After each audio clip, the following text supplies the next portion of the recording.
পূর্ব মেদিনীপুরের খেজুরি এক ব্লকের টিকাশি গ্রাম পঞ্চায়েতের দক্ষিণ কলমদানির হিরিঞ্চির কাছে 87 এবং 88 নম্বর বুথের যোগাযোগ রাস্তা মেরামত করল এলাকাবাসী।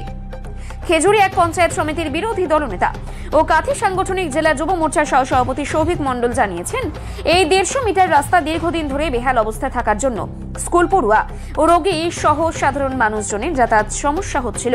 সে কারণে বিজেপির যুব মোর্চা ও খেজুরি এক ব্লকের নেতৃত্বদের আর্থিক সহায়তায় এলাকাবাসীর কায়িক পরিশ্রমের দ্বারা এই রাস্তা মেরামত হলো। শুধু তাই নয়, এর আগে খেজুরি এক পঞ্চায়েত সমিতির বিরোধী দলনেতা সৌভিক মণ্ডলের উদ্যোগে যুব মোর্চা ও ব্লক নেতৃত্বদের সহযোগিতায় তল্লাতে 70 ও 71 নম্বর বুথের যোগাযোগের প্রায় 100 মিটার রাস্তা একইভাবে মেরামত করা হয়েছে।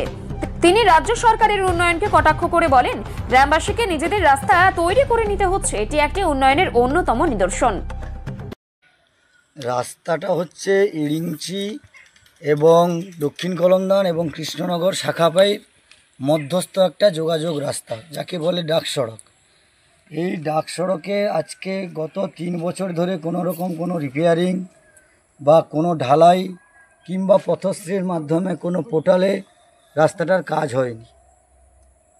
আমরা বারে বারে প্রশাসন, এখানকার পঞ্চায়েত সমিতির সদস্য, পঞ্চায়েত, গ্রাম পঞ্চায়েতে অভিযোগ করে সরকারের পক্ষ থেকে কোনোরূপ সুরাহা পাইনি। আমরা 87 নম্বর বুথ দক্ষিণ কলমদান এবং 88 নম্বর বুথ ইরিঞ্চি একটা মার্চ পিটিশন করে আমাদের খেজুরি 1 পঞ্চায়েত সমিতির লিডার অফ অপোজিশন সৌভিক মণ্ডলের দ্বারস্থ হই। উনি আমাদের এই মার্চ পিটিশনটাকে গুরুত্ব দিয়ে নিজের ব্যক্তিগত উদ্যোগে নিজের তহবিল থেকে খরচ করে আজকে এই রিপেয়ারিংয়ের কাজটা সম্পন্ন করা হলো। এই রিপেয়ারিংয়ের কাজে 40 থেকে 50 জন মানুষ গ্রামবাসী স্বতঃস্ফূর্তভাবে অংশগ্রহণ করে স্বেচ্ছায় শ্রমদানের বিনিময়ে কাজটা করা হয়েছে।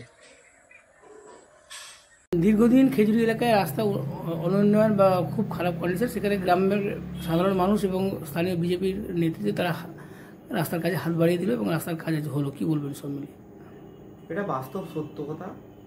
তৃণমূল মানে চোর এবং দুর্নীতিগ্রস্ত, ওরা কাজ করবে না, সেই বুঝেই বিজেপি রাস্তায় নেমেছে এবং আগামী দিনে 2026 সালে পরিবর্তন হওয়া একদম নিশ্চিত এবং সে পরিবর্তন হওয়ার একটা হাওয়া বইছে। আমাদের খেজুরি 1 নম্বর ব্লকে টিকাশি গ্রাম পঞ্চায়েত এলাকায় 87 ও 88 নম্বরের বুথে প্রায় 150 মিটার রাস্তা এলাকার স্থানীয় মানুষজন বিজেপি নেতৃত্বরা থেকে কাজ করেছে। এবং দেখবেন নতুন নতুন যে প্রজেক্ট চলছে, আমার পাড়া আমার সমাধান, এইসব ভাঁওতা 26 এলাকাটা চমক দেওয়ার চেষ্টা করছে এবং সমস্ত জায়গায় দেখছি ক্ষোভ বিক্ষোভ হচ্ছে পাড়ার নামে, যে আমার পাড়া আমার সমাধান। সে কোনো সমাধান হবে, একটাই সমাধান হবে, এই সরকার যদি পরিবর্তন করতে পারে তাহলে সব সমস্যার সমাধান একটাই, এই সরকার পরিবর্তন করতে হবে।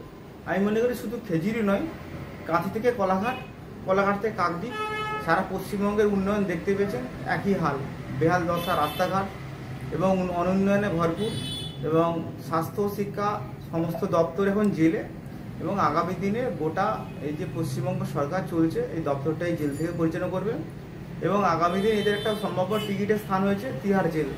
তিহার জেল থেকে পশ্চিমবঙ্গতে চালনা করবে সরকার। কিন্তু খেজুরি শুধু নয়, খেজুরি এটা নমুনা মাত্র, সারা পশ্চিমবঙ্গের হাল দেখবেন এটাই। বিজেপি নিজেরা উদ্যোগে নিজের গাঁটে পয়সা খরচা করে কাজ করছে, এটা একটা অন্যতম নিদর্শন খেজুরি এবং আগামী দিনে দেখবেন এই সরকার পরিবর্তন হলে সমস্যার সমাধান একটাই হবে। আমার নাম? আমার নাম শেখ সাদ্দাম হোসেন, ভারতীয় জনতা পার্টি তমলুক জেলা সভাপতি।